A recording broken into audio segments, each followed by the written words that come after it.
DTFX.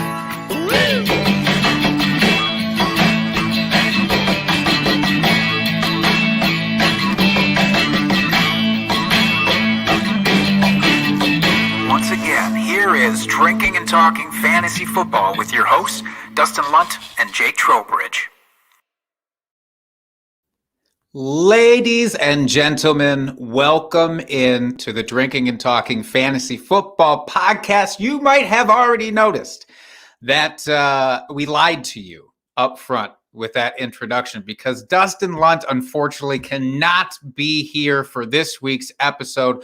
So you are going to have to put up with a whole lot of this voice. So strap in and get ready for that. But if you'll bear with me and deal with this voice, I am very excited to share my excitement of the Week 1 NFL slate coming up here now. Basically, we are just mere days, hours, really, away from this.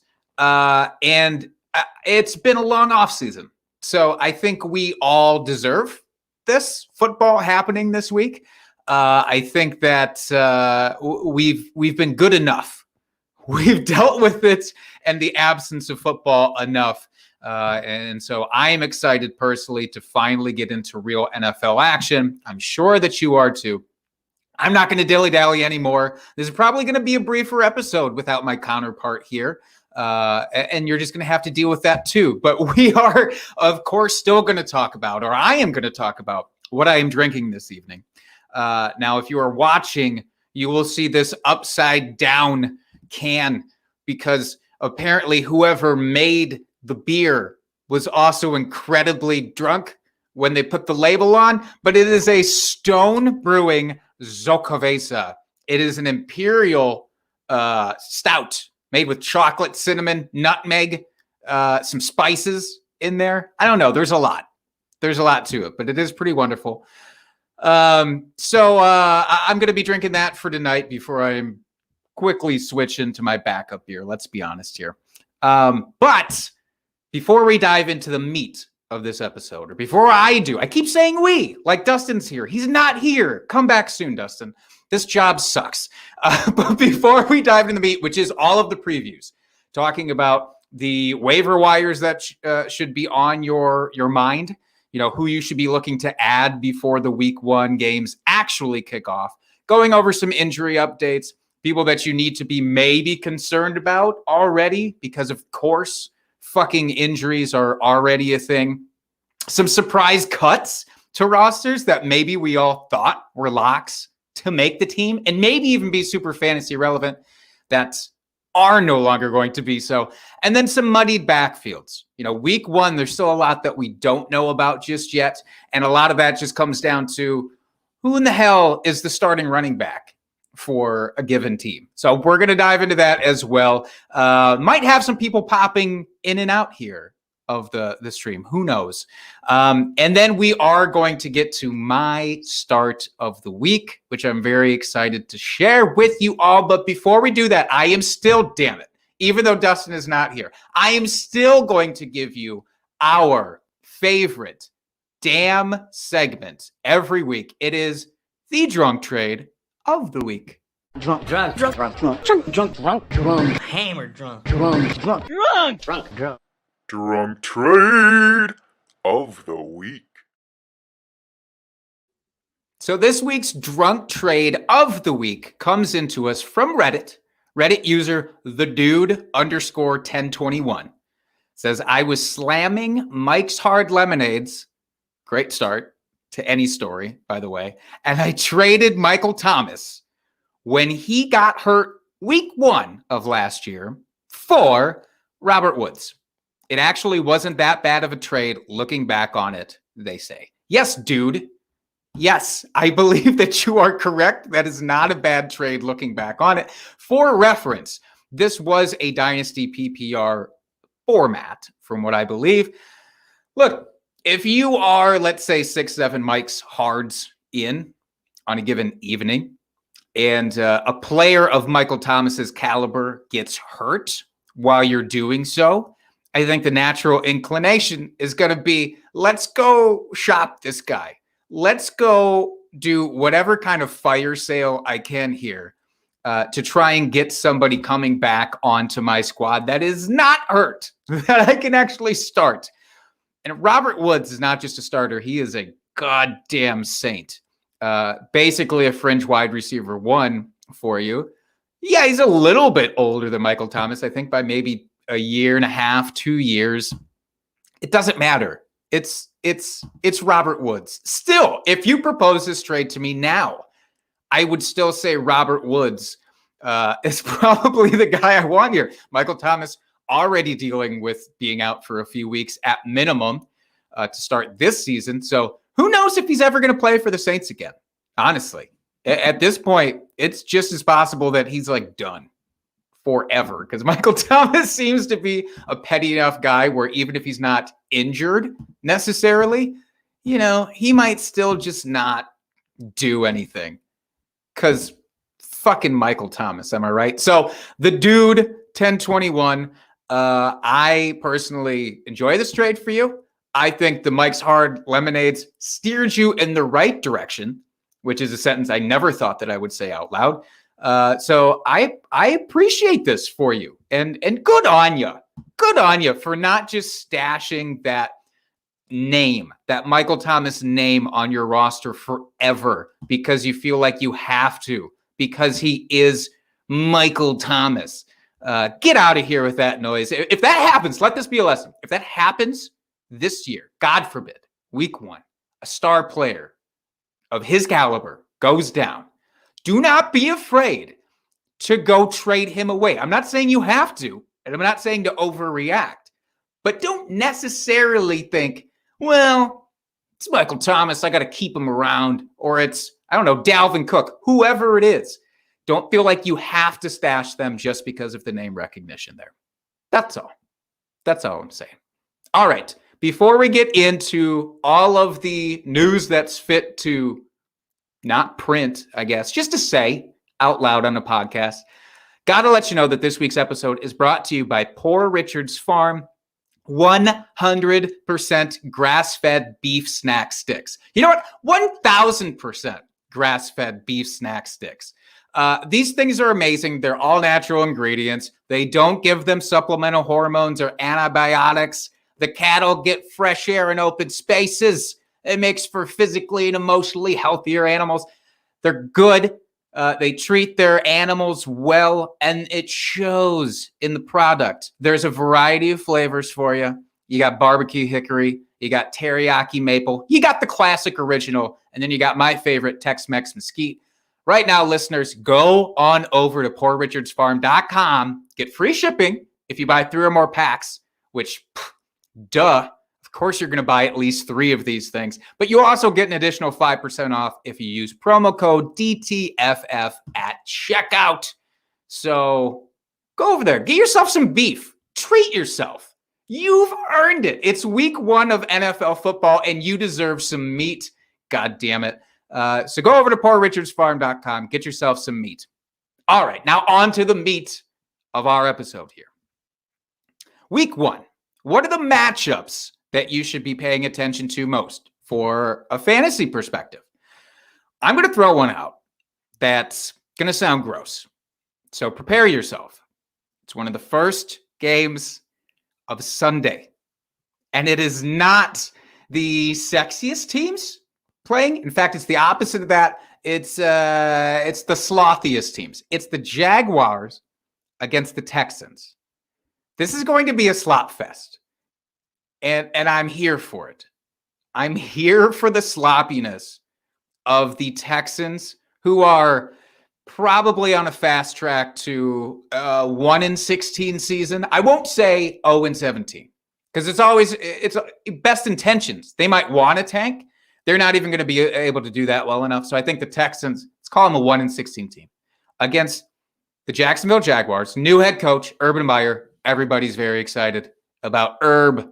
What's Herb going to be able to do for this team? And then, of course, the rookie quarterback, Trevor Lawrence, who, post-draft was like the second coming for quarterbacks. All of a sudden, he's really fizzled out, or at least the narratives around him, the excitement around him has fizzled out the last couple of weeks.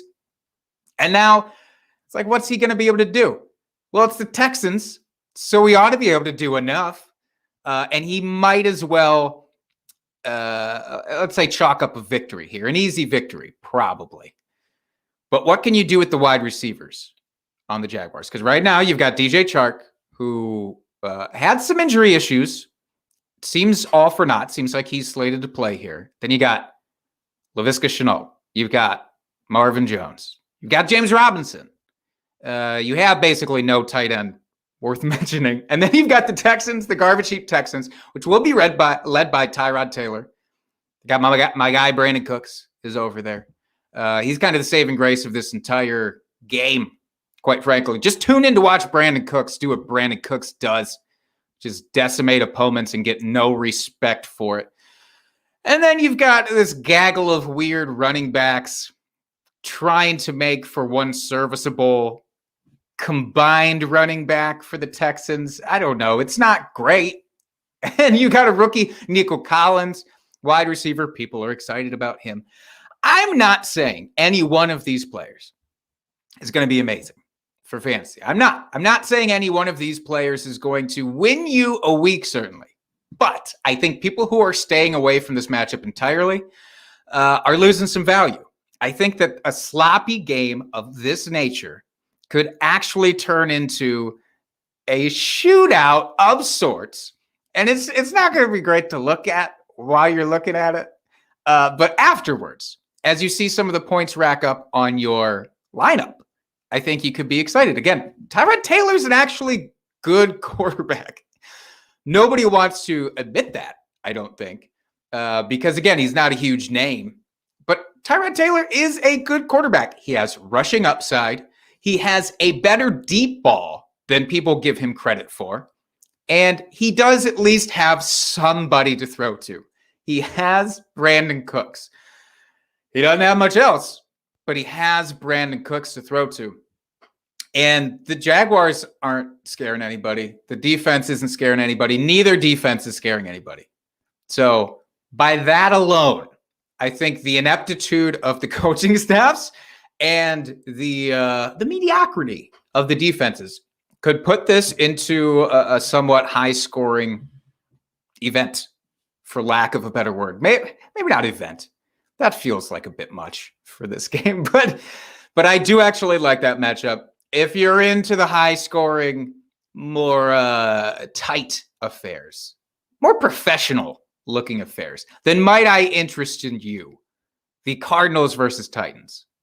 So, Cardinals have no cornerbacks on their roster that are even close to good. Ryan Tannehill has new weapons. He's got Julio Jones now to add on to A.J. Brown and Derrick Henry. Kyler's still got what Kyler's always had, which is a crazy mobility. He has arguably the best wide receiver in the NFL, unless you're a Devontae Adams guy, which I tend to be. But he's up there, top 3. And DeAndre Hopkins, now you have A.J. Green, who, yes, he's old and he's a little beaten down, but he's still good. He might be better than anything else they had last year, not named DeAndre Hopkins. So he's got that going for him. I actually think that this could, again, be a very high-scoring game. And it's going to be a lot more exciting to watch, certainly. And I'm at the point where I'm just, obviously, look, you draft anybody from these two teams that are the top-tier guys. You're starting them. You're not sitting Julio. You're not sitting A.J. Brown. You're not sitting Derrick Henry. You're not sitting Ryan Tannehill. You're not sitting DeAndre Hopkins. You're not sitting Kyler Murray. You're probably not even sitting Chase Edmonds. Let's be honest. But this will be a pretty fun one to watch. I'm excited for it. Now, the injuries. Some quick injury updates here, especially for the Thursday night game. Now, this is what you really have to watch out for. Thursday night game coming up here very soon, and some late additions to the injury update. That combination is never a good sign. Early game, late injury adds. Chris Godwin, Rob Gronkowski, both are questionable. Both were limited in practice. Yikes. Antonio Brown did not practice. Might be a maintenance thing. Might be an, oh, fuck, what are we doing this week? Basically, if you have Mike Evans, look forward to like a 3-touchdown game. Now, obviously, things could change. All three of these guys could play. Godwin, Gronk, Brown, they could all end up playing, but it's concerning. And some or all of them could be used in a decoy setting too if those injuries are actually serious, but they do play. So yes, it's definitely the Mike Evans show. I'm not scared of starting Tom Brady just because of these injuries either. Don't be foolish. There's plenty of weapons there for Tom to do what Tom needs to do. You know, whether it's the lower tiered receivers from last year or not, he's going to be just fine. Some other games, though, not the Thursday games. Sunday games, you have a little bit more time to breathe, think things through here. Questionable guys, OBJ, Noah Fant, Carson Wentz. Looks like he's on track to start.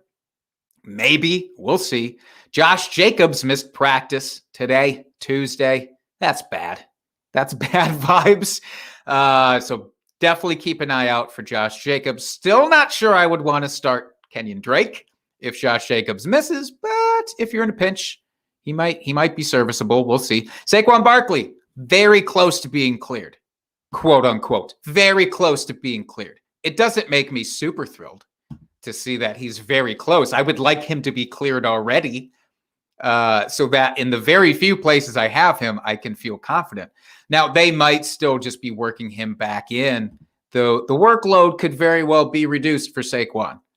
Even with a reduced workload, 15 touches, if he manages to get 15 overall touches, you're going to be thrilled. But you didn't draft Saquon Barkley in the first, or if you're lucky, second round to sit him this week unless he is out.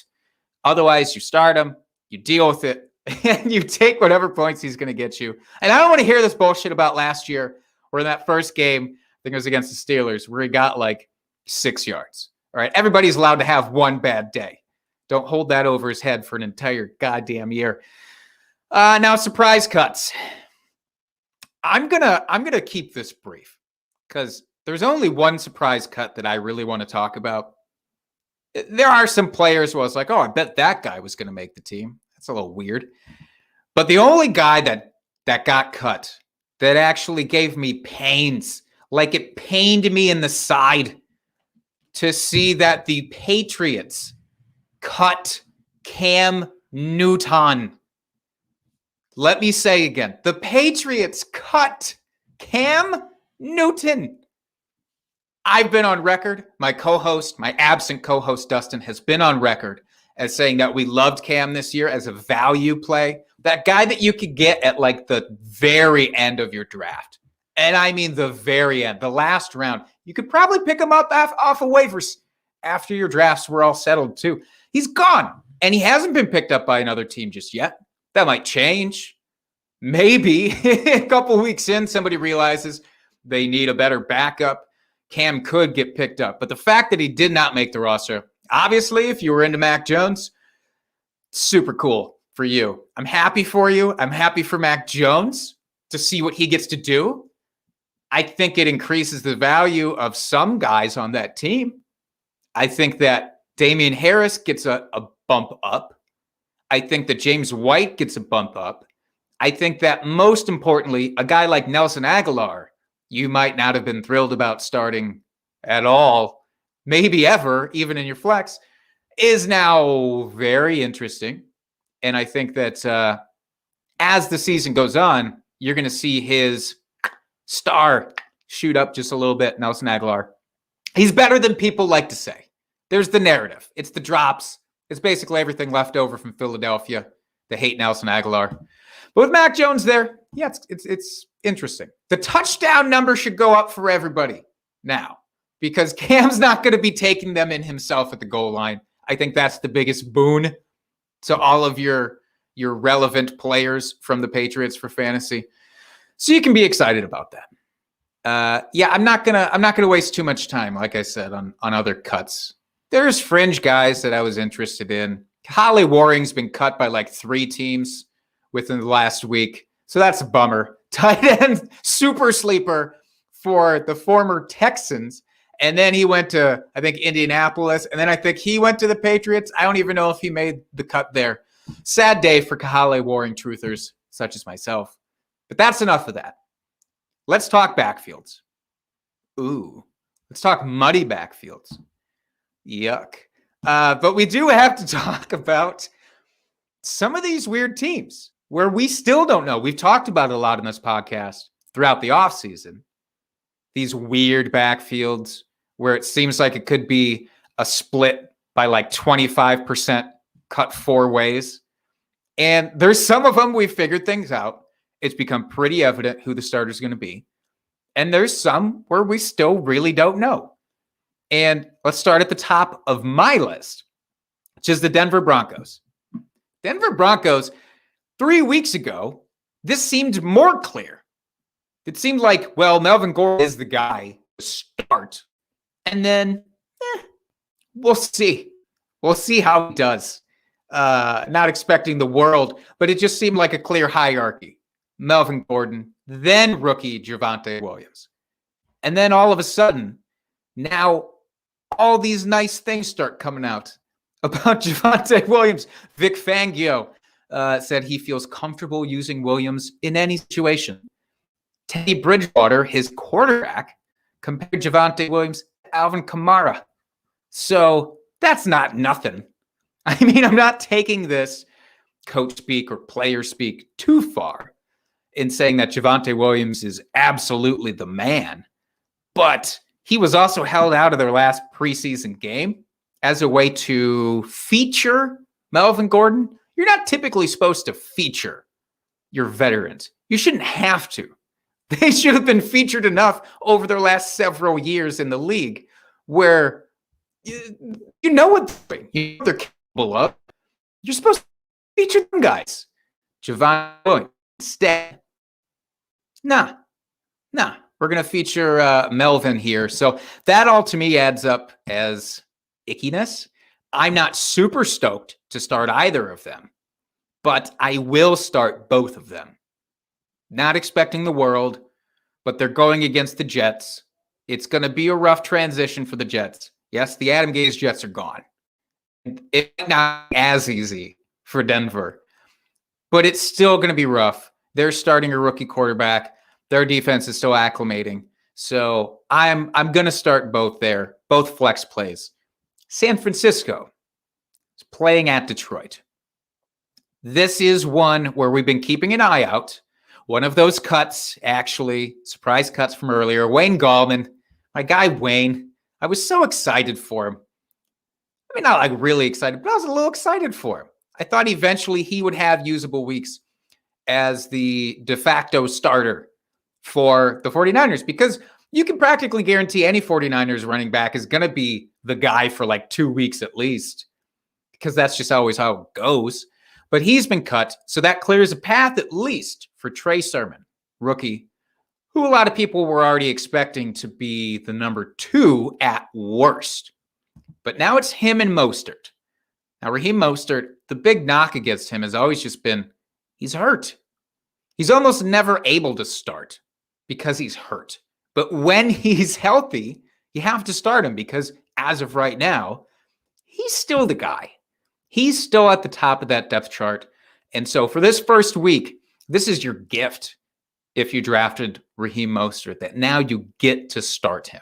And maybe he gets injured halfway through the game. That's not on me, by the way. That wasn't a bad luck omen. I'm just saying, he starts healthy. That's as much as you can hope for. So you have to start Mostert.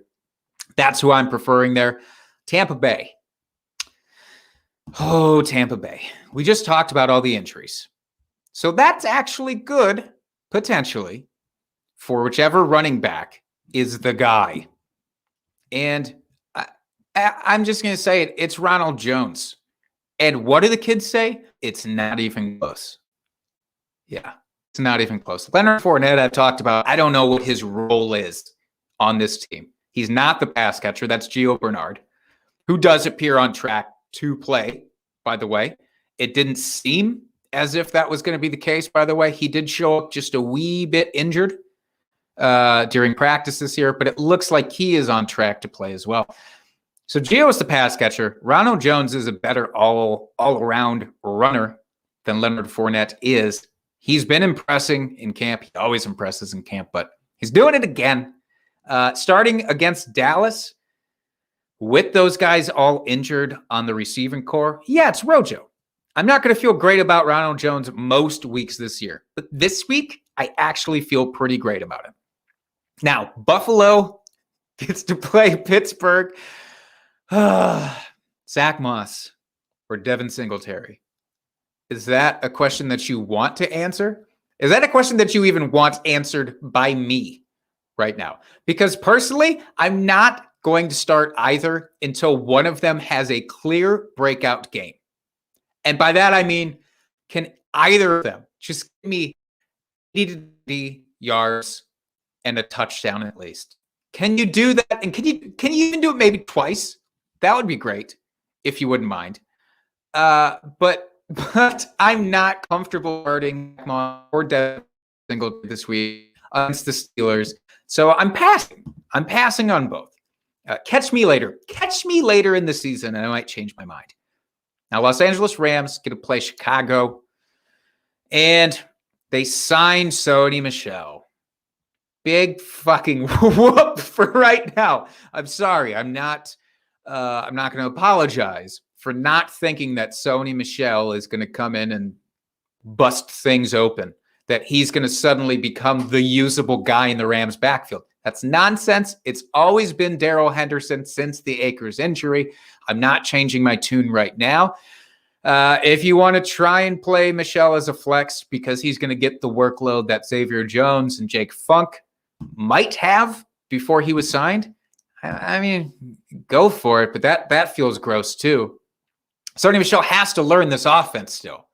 Yeah, easier for a running back than a wide receiver, let's say, or a tight end, but still not simple. So I'm going with Henderson pretty fervently here this week. And that's it. That's my rationale.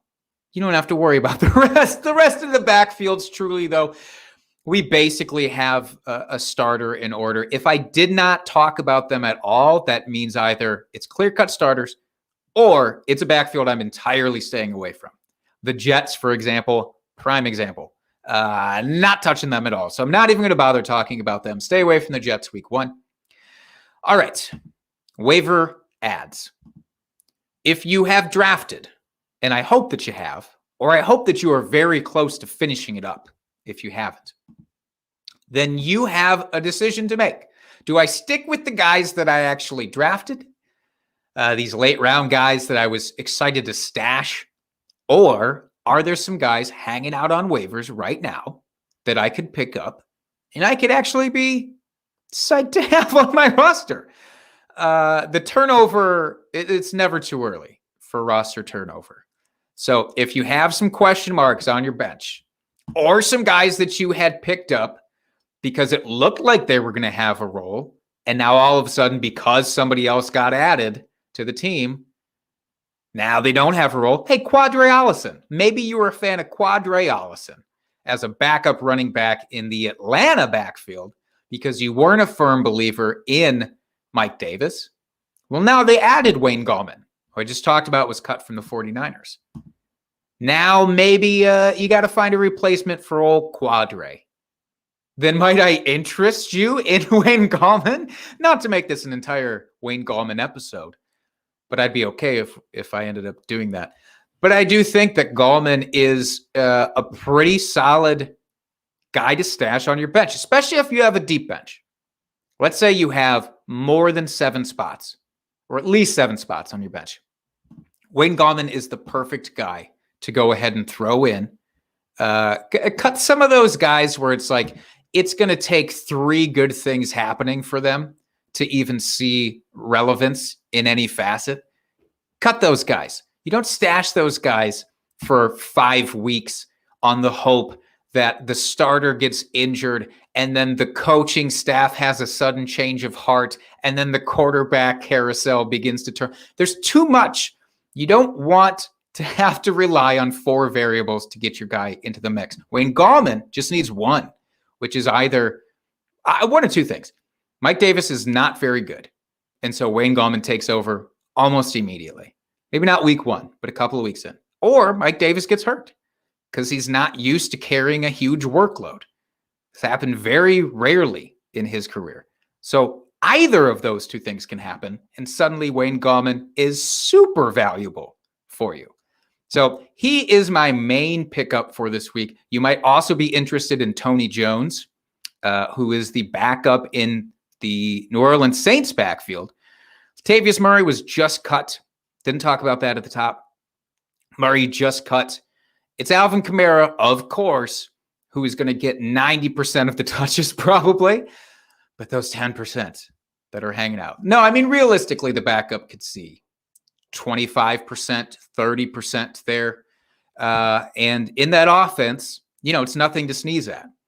And he's more than maybe just a pure handcuff, because we've seen Latavius Murray have borderline flex playability even when Alvin Kamara was healthy.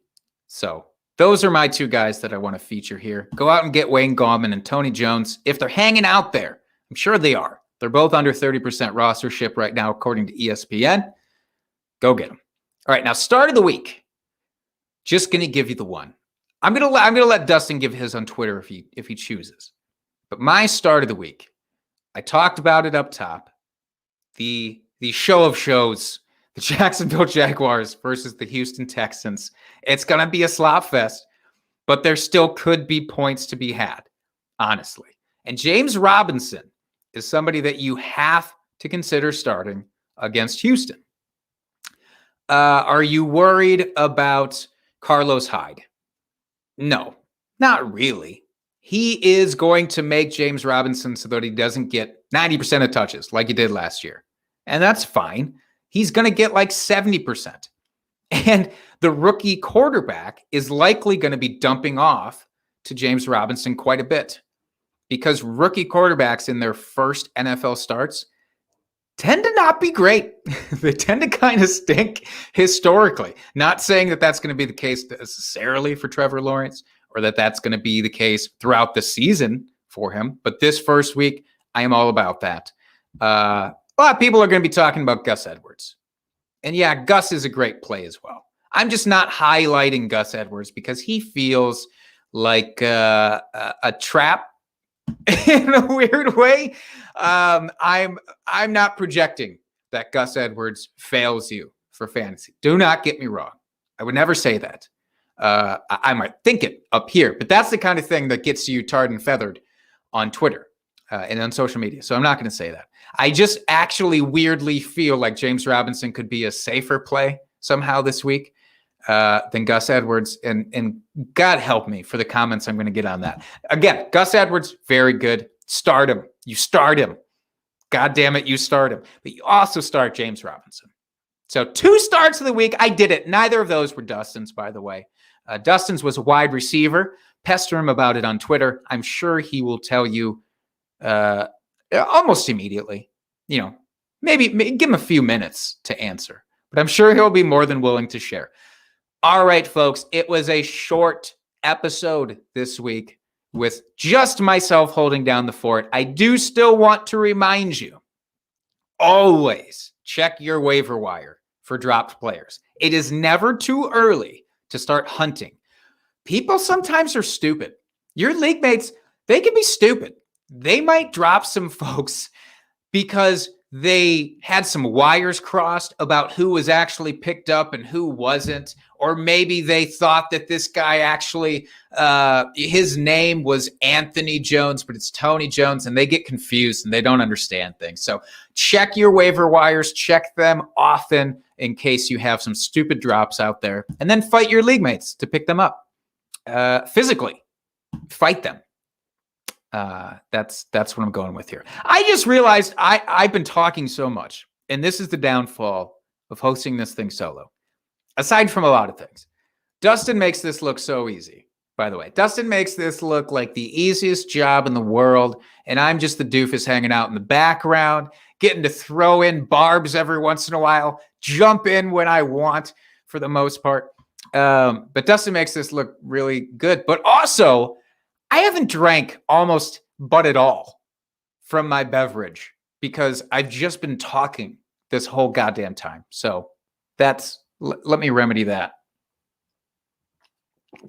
Great. Now we can officially retain our Drinking and Talking Fantasy Football moniker. Folks, until next week, of course, check us out on Twitter at Drinking Fantasy. You can check me out at Jake Trowbridge. Check my co-host out, who will be back next week here. Hopefully, you're going to be getting a whole lot of Dustin next week. Don't worry. Check him out at FFDustyDog on Twitter. And until next time, keep drinking and talking fantasy football. And cheers, FFers.